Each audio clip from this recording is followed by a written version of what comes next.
उस दिन ही वो टारगेट किया एंड उस रात को मेरे ऊपर एसिड फेंक। व्यक्ति की पहचान बदल देते हैं, आइडेंटिटी का सवाल है जहाँ पे। इतना चर्चा हम सेलिब्रिटी की शादियों के लेकर करते, उतना चर्चा हम लोग इस विषय पर क्यों नहीं करते। पहली बात तो ये है कि मैं नहीं चाहती हूँ कि कोई मेरी बात समझे, मेरी फीलिंग्स को समझे, ये भी नहीं मैं चाहती हूँ कि, क्योंकि वो फीलिंग बहुत ही दर्दनाक है। इसलिए first of all I don't want anybody to feel that pain. 2015 में 29 में जब मैं 17 साल की थी, उस दिन मेरा HS का रिज़ल्ट आउट हुआ सुबह को।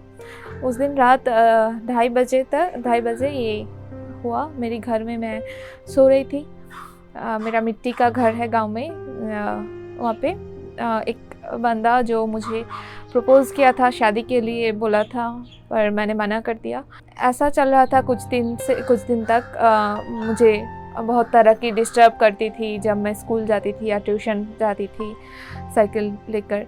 वो पीछे आकर कुछ हरकतें करती थी, ऐसा कि ऐसा चल रहा था लास्ट 3-4 मंथ्स के लिए। फिर वो लड़का बहुत ज़िद में था कि मुझे करना है तो इस लड़के के साथ ही शादी करना है। मैंने बोला था उसको कि मैं तो यहाँ नहीं रहूँगी, तो अब तुम क्या कर लोगे। उन्होंने सोचा कि अब रिज़ल्ट आउट हो गया, अब तो वो चले जाएंगे, तो इसलिए वो उस दिन ही वो टारगेट किया एंड उस रात को मेरे ऊपर एसिड फेंक। वो दिन जिस दिन ये घटना हुआ, उस दिन सुबह 5:30 बजे उसको अरेस्ट किया गया। उसके बाद वो 3 महीने के लिए जेल में थे। उसके बाद पुलिस ने चार्जशीट टाइम पे सबमिट नहीं किया, इसलिए उसे छोड़ दिया गया। अब तो वो घर में ही है। घटना के 15 दिन पहले वो लड़का शादी किया। तो मैं ये बोलना चाहती हूँ कि वो जो लोग बोलते हैं ना, शादी के लिए बोला इसलिए नहीं किया, मैं भी बोलती हूँ। फिर मुझे ये लगता है कि वो शादी के लिए या प्रेम के लिए ये नहीं किया। उसको एक लड़की चाहिए था, वो जो उसे नहीं मिला, इसलिए वो लड़की नहीं मिला। फिर वो मना कर दिया, ना कैसे बोला मुझे, इसलिए वो ये किया, ये एसिड अटैक किया, मुझे ये लगता है। और अब मुझे पता है कि उसका बच्चा वगैरह हुआ है एंड वो घर में ही रहते हैं। 1.5 years बाद जब चार्जशीट सबमिट किया गया कोर्ट में, तब जब मेरी पब्लिक प्रोसिक्यूटर से मिली, तब देखा कि जितना भी एविडेंस थे कि वो किया, वो एविडेंस छुपा दिया गया। मैं एक बोल था जिसके पोड़ कर वो एसिड फेंका था, वो बाटी भी मेरे ही किचन से लिया गया था।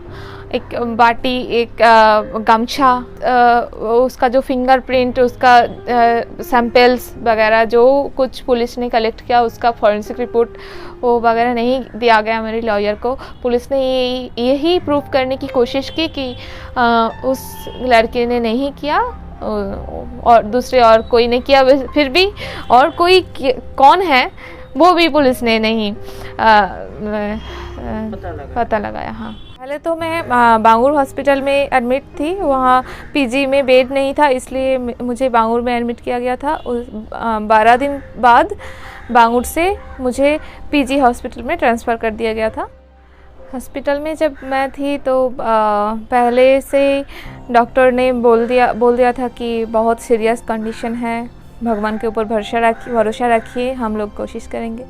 वहाँ पे जब मेरा पहला ऑपरेशन हुआ, उस टाइम ल्यूकोप्लास्टर से किया गया था। ल्यूकोप्लास्टर से ड्रेसिंग किया गया था। 4 दिन बाद जब मेरा ड्रेसिंग खोला, तब वो इतना सारा जो मेरी राइट पैर से चमड़ा छिलकर लगाया गया था, वो सब निकल गया। थोड़ा सा भी नहीं बचा मुंह पे और गाँव पे। पूरा ऑपरेशन अनसक्सेसफुल हो गया।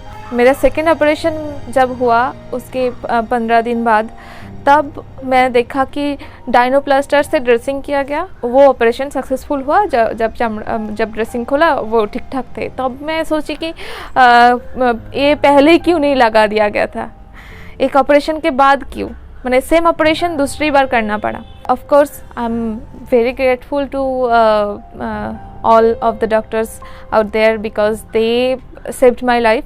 वो ये भी एक मेरा क्वेश्चन था कि क्यों ऐसा एक्सपेरिमेंट क्यों किया गया मेरे ऊपर। जब मैं ओटी में मुझे लेकर गया second time, that time also they lip को ब्लेड से जस्ट विदाउट एनी एनेस्थेसिया दे कटेड माई लिप। उस टाइम उन्होंने बोला कि इसको बाहर निकाल दो, ये बहुत चिल्लाते थे, बहुत चीखते हैं।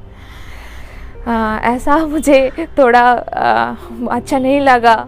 एक तो ये फिनेंशियल प्रेशर भी था। मेरी माँ तब हमारा 5 काउज थे, उसको 5 काउज को बेचकर पैसा लेकर मेरा ट्रीटमेंट किया। उस टाइम मैं कंपनसेशन भी नहीं मिला मुझे। उसके बाद मैं जब घर आई, उसके बाद मेरा एक आँख का विजन चला गया और एक कान, right ear also got burned and I lost that ear. First operation हुआ तो तब डॉक्टर ने बोला था कि हम लोग पूरा कान नहीं बचा सकते कि वो एसिड से पूरी तरह जल गया, बट हम कोशिश करेंगे कि हाफ हम बचा सके। फिर भी वो हाफ भी एक दिन ड्रेसिंग के बाद मैं कान में हाथ दिया और हाफ भी मेरे हाथ में निकल आया। मैंने सोचा I can't explain how was that feeling. अब मैं हंस रही हूँ इस बात पर, but I don't know what was that situation. I only felt it. उन्होंने बोला था कि एक ऑपरेशन के बाद आँख ठीक हो जाएगा, हम लोग कोशिश करेंगे कि ठीक हो जाएगा, एक ऑपरेशन करना पड़ेगा। तब मैं इस आँख में, राइट आँख में थोड़ा थोड़ा देख पाती थी। मुझे जब पीजी में ट्रांसफ़र कर दिया गया था, जो ड्रॉप बांगूर के डॉक्टर दिन में 24 घंटे में 24 बार दिया था, वो ड्रॉप पीजी में आकर वो डॉक्टर दिन में 2 बार दे दिया। उसके बाद मैं I realise that I am not being able to see in my left eye also, and right eye तब तक जो होना था हो गया, पूरा विजन चला गया। उसके बाद जब मैं पीजी में जब था, डॉक्टर को बोला कि मैं तो देख पाती थी, आप क्यों नहीं देख पा रही हो। तो मेरे डॉक्टर ने मुझे फिर उस डॉक्टर के पास रेफ़र किया पीजी से। मुझे वो डॉक्टर के पास लेकर गया और उन्होंने बोला ये क्या कर दिया। उन्होंने प्रिस्क्रिप्शन देखकर बोला कि हमें तो और कुछ करने का नहीं है, करने को बाकी नहीं है, ये ड्रॉप तो 24 बार लगाना था, 2 बार क्यों। तब तो जो होना था हो गया। वो होने के बाद जब मैं पीजी से घर आई, तब मुझे एक God, I can say he is my godparent, godfather, मेरे दादा, मेरे cousin Devjit, he came to me and he asked me what I want to do and what was my plan and everything. That time I expressed him that my 1 year has been lost and I want to continue my operations but not in PG.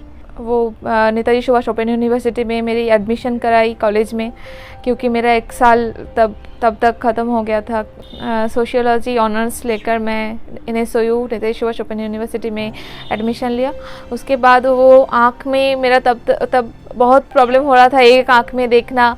तो दादा को बोला, and दादा कोलकाता में एक doctor निवारण गांगुली, उसके पास ले गया। उन्होंने सब कुछ चेक कर बताया कि थोड़ा सा चांस है, तो वो नहीं हुआ। फिर करा गया, फिर ऑपरेशन सक्सेसफुल नहीं हुआ। फिर मैं ये बोलकर मुझे कंसोल कर सकते हो कि कोशिश तो किया मेरे दादा और उसके फ्रेंड एंड और भी कुछ लोग थे जिन्होंने उस टाइम फंडिंग किया था जाने आने का और ट्रीटमेंट का। उसके बाद मेरा 12 सर्जरीज हुआ है, वो डॉक्टर गोलश ने किया, अनुपम गोलश ने। एंड उसका सारा फंडिंग मेरा दादा, उसका जो फ्रेंड्स है शोमी दीदी एंड काजू दीदी, they are also singing, they are also singer and wherever they went to do shows, they approached that I have a sister like that, like her, so they managed funding, and also I got some help from other organizations, and also SBI helped me. And उस time तक मेरा government का जो compensation है 3 लाख वो मिल गया था, वो भी कम आया। अब तक कुल मिलाकर 18 सर्जरी हुआ है, 18। मैं तो गुजर गई, मेरे बाकी सारे ऑपरेशन प्राइवेट हॉस्पिटल में हुआ। मुझे फंडिंग मिला, ये मैं बहुत लकी समझती हूँ मुझे, क्योंकि मेरे पास इतने सारे लोग आए, मेरे दादा थे, जो लोग मुझे सपोर्ट किया वो लोग थे। फिर बहुत सारे हैं, मैक्सिमम लगभग यही है कि उसको सपोर्ट नहीं मिलता है, वो हॉस्पिटल में ही जाएगा। तो अगर आप एक्सपेरिमेंट करते रहोगे आप सीखने के लिए उसके ऊपर, तो जिसका ऑपरेशन हुआ है वो तो एनर्जी उसको तो सेल्फ कॉन्फिडेंस गिरी है, अब तक और भी गिर जाएगा, वो भरोसा नहीं रख पाएगा डॉक्टर के ऊपर। तो ऐसा नहीं होना चाहिए ना। और जो लोग अब ये वीडियो देख रहे हैं, कि यही बोलूँगी कि आप थोड़ा वोकल हुई, एक सिनेमा और एक डॉक्यूमेंट्री फिल्म कुछ नहीं कर सकता जब तक आप लोग इस घटना के गंभीरता और भयानकता आप लोग नहीं समझे। अब जो कोई भी इस वीडियो को देख रहे हैं उनसे एक ही विनती है कि अगर खुलेआम बाज़ार में एसिड बिकते हुए दिखे तो ज़रूर आवाज़ उठाइए, या तो फिर पुलिस को इन्फॉर्म कीजिए, क्योंकि हम नहीं चाहते हैं ऐसा भयंकर अपराध और किसी के साथ हो। इस वीडियो को ज़्यादा से ज़्यादा लोगों के पास पहुंचाने के लिए इस चैनल को सब्सक्राइब कीजिए, वीडियो को लाइक, शेयर और कमेंट कीजिए। मैं अपर्णा, इंडिया अनहर्ट की तरफ से।